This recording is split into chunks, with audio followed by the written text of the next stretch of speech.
प्रकाश नावाचा तरुण रोज शहरात काम शोधत भटकायचा. खिशात पैसे नाही, पोट रिकामं, स्वप्न मात्र उंच. गावातील लोक हसत म्हणायचे की अरे तुला काही जमत नाही, शेत शेतीत राहा. एके दिवशी तो नदीकिनारी गेला. तिथे एक अर्धवट पूल बांधलेलं दिसलं.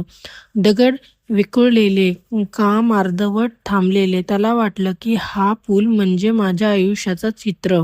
सुरुवात आहे पण अपूर्णता नाही. त्या क्षणी ठरवलं की मी माझं आयुष्य अर्धवट सोडणार नाही.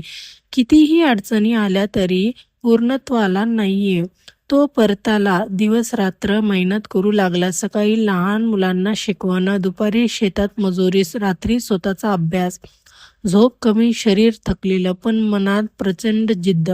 काळ सरला. तो स्पर्धा परीक्षेला बसला. गावकऱ्यांना खात्री होती की हा नक्की नापास होईल, पण निकाल लागला आणि मोठ्या फलकांवर नाव चमकलं होतं. प्रकाश देशमुख पहिला क्रमांक.